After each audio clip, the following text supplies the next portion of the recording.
Welcome to money management channel. Nifty 50 பொறுத்த வரைக்கும் 25,000 பாயிண்ட்ங்கிறது ஸ்ட்ராங்கான சப்போர்ட் லெவலாக இருக்கு. ஸோ மார்க்கெட்டை பொறுத்த வரைக்கும் இப்போ லாஸ்ட் 1 வீக்காக கொஞ்சம் பாசிட்டிவாக தான் டர்ன் ஓவர் ஆகிட்டு இருக்கு. எல்லாரும் மார்க்கெட்டில் எக்ஸ்போர்ட் பண்ணிட்டு இருந்த பஜாஜ் ஃபினான்ஸோட ஸ்டாக் ஸ்பிளிட் ப்ளஸ் போனஸை பற்றி நம்ம டீட்டெயிலாகவே டிஸ்கஸ் பண்ணியிருந்தோம். இப்போ அதுக்கு உண்டான ரெக்கார்ட் டேட்டெல்லாம் நேற்று அனௌன்ஸ்மெண்ட் கொடுத்துருக்காங்க. ஸோ மார்க்கெட்டை பொறுத்த வரைக்கும் பஜாஜ் ஃபினான்ஸ் வந்து ஒரு தவிர்க்க முடியாத கம்பெனியாக இருக்குது. நான் பேங்கிங் செக்டரை பொறுத்த வரைக்கும் இவங்க தான் மார்க்கெட் லீடராக இருக்கிறாங்க. பஜாஜ் ஃபினான்ஸ் வெறும் 60 ரூபாயில ஸ்டார்ட் ஆன இந்த கம்பெனி ஷேர் பிரைஸ் இப்போ 9,000 ரூபாய்க்கு மேலே இந்த ஷேரோட பிரைஸ் வந்து இப்போ ட்ரேட் ஆகிட்டு இருக்கு. இதுக்கு நடுவில் ஸ்டாக் ஸ்பிளிட் நடந்திருக்கு, போனஸ் இந்த மாதிரி ஈவெண்ட் எல்லாமே நடந்தாலும் நல்ல ஒரு பிரைஸ்ல வந்து இந்த ஸ்டாக் வந்து ட்ரேட் ஆயிட்டு இருக்கு. 1 மந்த்துக்கு முன்னாடியே இந்த இதோட ஃபேஸ் வேல்யூ வந்து 2ல இருந்து 1 மாத்த போறாங்கன்னு நம்ம டிஸ்கஸ் பண்ணியிருந்தோம். அதே டைம்ல ஒரு ஸ்டாக்குக்கு வந்து 4 ஸ்டாக் வந்து போனஸா கொடுக்க போறாங்க, பிளஸ் டிவிடெண்டும் கொடுக்க போறாங்க அப்படின்ற வந்து டிஸ்கஸ் பண்ணியிருந்தோம். அந்த டைம்லயே எல்லாத்துக்கும் ஒரு டவுட் இருந்துச்சு, இந்த ஸ்டாக்கை வச்சிருக்கோம், இப்போ ஒரு சிங்கிள் ஸ்டாக் வச்சிருக்கிறோம் அப்படின்னா நமக்கு அது 5 ஸ்டாக்கா மாறுமா இல்ல 10 ஸ்டாக்கா மாறுமா அப்படின்ற மாதிரி பார்த்திருந்தோம். அதையும் நம்ம டீட்டெயிலாவே எக்ஸ்பிளைன் பண்ணியிருந்தோம். நீங்க ஒரு சிங்கிள் ஸ்டாக் வச்சிருக்கீங்க அப்படின்னா அது வந்து 10 ஸ்டாக்கா மாறதுக்கு வாய்ப்பு இருக்கு அப்படின்ற வகையில நம்ம டிஸ்கஸ் பண்ணியிருந்தோம். பஜாஜ் பினான்ஸ்ல வந்து நான் ஸ்டார்டிங்ல இருந்து இன்வெஸ்ட் பண்ணிக்கிட்டு தான் இருக்கிறேன். ஹோல்டிங்ஸ்ல வந்து 50 ஸ்டாக் இருக்கு. கூடிய சீக்கிரம் வந்து எனக்கு அது 500 ஸ்டாக்கா வந்து மாறப்போகுது.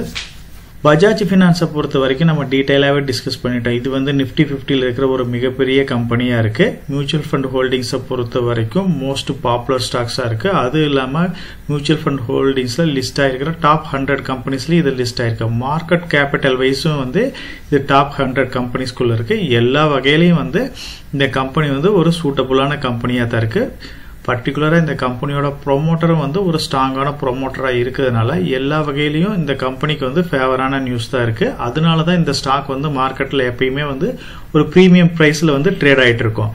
இந்த கம்பெனியை பொறுத்த வரைக்கும் இவ்வளவு பாசிட்டிவ் தான் இருக்கா, நெகட்டிவா இல்லையா அப்படின்னு நீங்க கேட்கலாம். ஆனா இந்த கம்பெனியை பொறுத்த வரைக்கும் பாசிட்டிவ் எந்த அளவுக்கு இருக்கோ அதே அளவுக்கு நெகட்டிவ் ஃபேக்டர்ஸும் இருக்கு.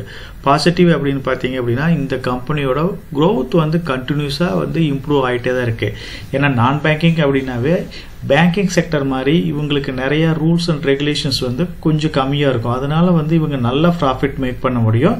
அதனால இந்த கம்பெனியோட growth வந்து எப்பயுமே வந்து அபரிவிதமா இருக்கும். பர்டிகுலரா 25% மேல இதோட CAGR ரேட் வந்து லாஸ்ட் 5 இயர்ஸா இருக்கு. டிவிடெண்ட் பே அவுட்டும் எக்ஸலண்டா இருக்கும். நல்ல ப்ராஃபிட் பார்க்கறதுனால டிவிடெண்ட் டெலிவரி வந்து above 17% மேல இவங்க கொடுக்குறாங்க. இந்த கம்பெனியை பொறுத்த வரைக்கும் சேல்ஸ் growthம் வந்து எக்ஸலண்டா இருக்குது. 30% மேல இந்த கம்பெனி சேல்ஸ் growth வந்து லாஸ்ட் 10 இயர்ஸா மெயின்டைன் பண்றாங்க. இந்த அளவுக்கு ஒரு ஸ்ட்ராங்கான கம்பெனியா இருக்கு. இந்த கம்பெனியை பொறுத்த வரைக்கும் நெகட்டிவ் ஃபேக்டர்ஸ்னு பாத்தீங்க அப்படின்னா இதோட புக் வேல்யூ வந்து 6 டைம்ஸ் வந்து ஓவரா இருக்கு. ஸோ இது வந்து ஒரு மேஜரான டிராபேக் தான். ஏன்னா நம்ம வந்து காஸ்ட்லியா தான் இந்த ஸ்டாக்கை வந்து ஆவரேஜ் பண்ண வேண்டிய ஒரு சூழ்நிலையா இருக்கு. ஓவர் பிரைஸ் கொடுக்கறது மட்டும் இல்லாம ஃபியூச்சர்ல வந்து இவங்களுக்கு ஏகப்பட்ட காம்படிஷன் வந்து காத்துக்கிட்டு இருக்கு. ஏன்னா நான் பேங்கிங் அப்படின்னாவே பஜாஜ் குரூப் எந்த அளவுக்கு ஸ்ட்ராங்கா இருந்தாங்களோ அந்த அளவுக்கு இப்போ வந்து அதர் குரூப்ஸ் வந்து மார்க்கெட்ல என்ட்ரி கொடுத்துட்டாங்க. இப்ப ரீசெண்ட் டைம்ல பாத்தீங்க அப்படின்னா ரிலையன்ஸ்ல இருந்து ஜியோ பினான்சியல் வந்துச்சு.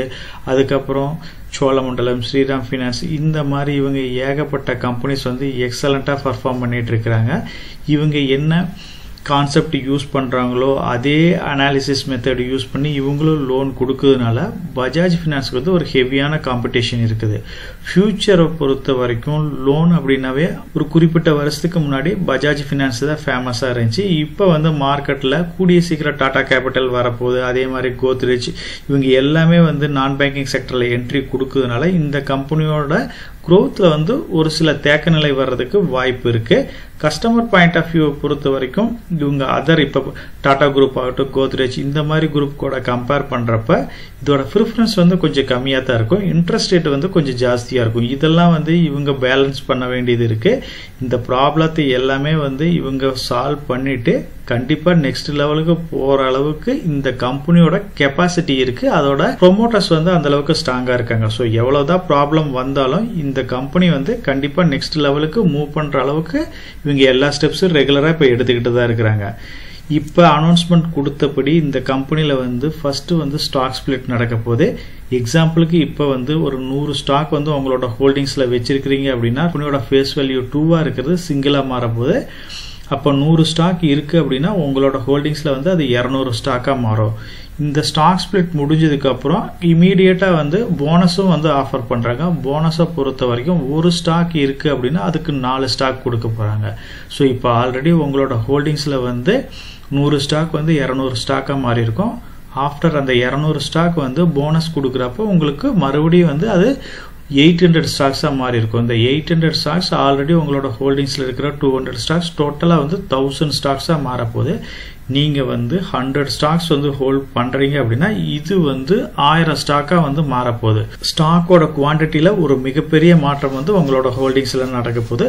ப்ரைஸ் அட்ஜஸ்ட்மெண்ட் வந்து கண்டிப்பாக இருக்கும். இப்போ 9500 ரூபாய்ன்ற லெவலில் ட்ரேட் ஆகிட்டு இருக்கு அப்படின்னா அது வந்து 950 ரூபாயா மாறும். ஸோ மற்ற வகையில் பார்த்தீங்க அப்படின்னா ஃபியூச்சரில் இந்த கம்பெனிஸோட குவான்டிட்டி ஜாஸ்தியாக இருக்கிறதுனால வேல்யூ ரைஸ் ஆகிறப்ப நல்ல ஒரு பெனிஃபிட்டை கொடுக்கறதுக்கு வாய்ப்பு இருக்குது.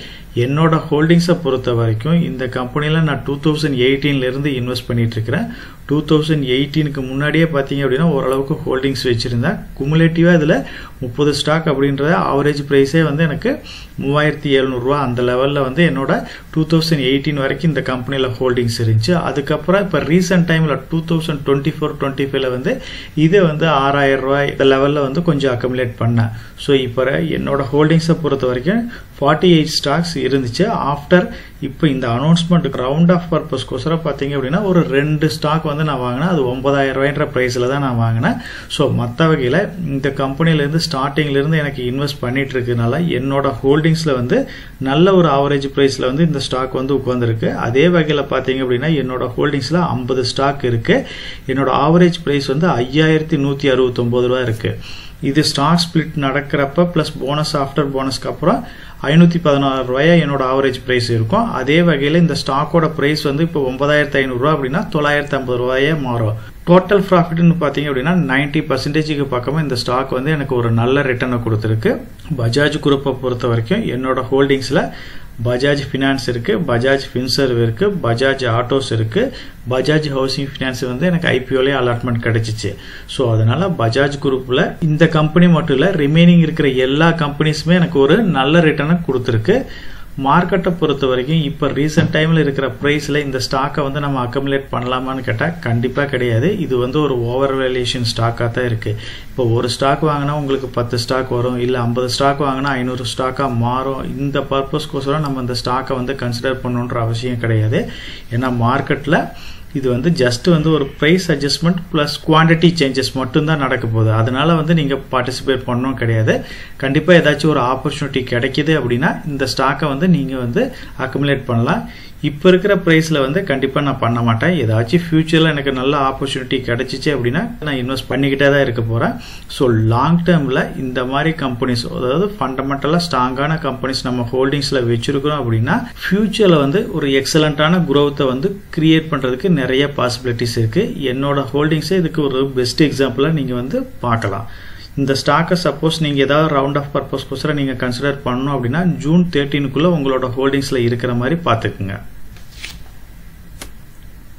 நம்ம சேனல் மெம்பர் கம்யூனிட்டியில போர்ட்ஃபோலியோ அப்டேட், அதாவது என்னோட போர்ட்ஃபோலியோல என்ன ஸ்டாக் பை பண்றேன், என்ன ஸ்டாக் செல் பண்றேன், என்னென்ன சேஞ்சஸ் பண்ணிட்டு இருக்கேன், இதை பத்தி இன்ஃபர்மேஷன்ஸ் வந்து ஷேர் பண்ணிட்டு இருக்கேன். டெய்லி மார்க்கெட் அப்டேட் வந்து முடிஞ்ச வரைக்கும் போஸ்ட் பண்ணிட்டு இருக்கேன். கார்பரேட்ல என்னென்ன ஈவென்ட் இருக்கு, நம்மளோட இந்தியன் எக்கனாமியை பத்தி ஒரு சில யூஸ்ஃபுல்லான இன்ஃபர்மேஷன்ஸ் எல்லாமே ஷேர் பண்ணிட்டு இருக்கோம். மெம்பர் கம்யூனிட்டியில ஜாயின் பண்ணி இதை ரெகுலரா ஃபாலோ பண்ணீங்க அப்படின்னா உங்களுக்கு நாலேஜ் இம்ப்ரூவ் ஆகிறது மட்டும் இல்லாம உங்களோட போர்ட்ஃபோலியோவை ஹெல்த்தியா பில்ட் பண்றதுக்கு எல்லா வகையிலையும் சப்போர்ட்டிவா இருக்கும்.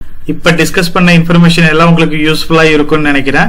இந்த வீடியோ உங்களுக்கு யூஸ்ஃபுல்லா இருந்துச்சு அப்படின்னா நம்ம சேனலை வந்து சப்ஸ்கிரைப் பண்ணுங்க, நம்ம வீடியோவை லைக் பண்ணுங்க, ஷேர் பண்ணுங்க. கமெண்ட் செக்ஷன் ஓப்பன்ல தான் இருக்கு. சோ இந்த வீடியோ பத்தி உங்களோட ஒப்பீனியன் என்ன, இதுல என்னென்ன டவுட்ஸ் இருக்கு அப்படின்னு நீங்க கமெண்ட் செக்ஷன்ல போஸ்ட் பண்ணீங்க அப்படின்னா உங்களுக்கு மட்டும் இல்லாம நம்ம வியூவர்ஸ் எல்லாத்துக்குமே நல்ல ஒரு சப்போர்ட்டிவா இருக்கும். நான் ஒரு செபி ரிஜிஸ்டர்ட் அட்வைசர் கிடையாதுங்க. நம்ம சேனலில் போடுற வீடியோக்கள் எல்லாமே வந்து பார்த்தீங்கன்னா எஜுகேஷனல் ஆர் இன்ஃபர்மேஷன் பர்பஸ்க்கோசரம் போஸ்ட் பண்ணுற வீடியோக்கள் தாங்க. இன்வெஸ்ட்மெண்ட்னா கண்டிப்பாக ரிஸ்க் இருக்கும். அதனால நீங்கள் உங்கள் ஃபினான்ஷியல் அட்வைசர்கிட்ட டிஸ்கஸ் பண்ணியோ இல்லை நீங்களா ஓன் டிசிஷன் எடுத்தோ இன்வெஸ்ட் பண்ணுங்கள்.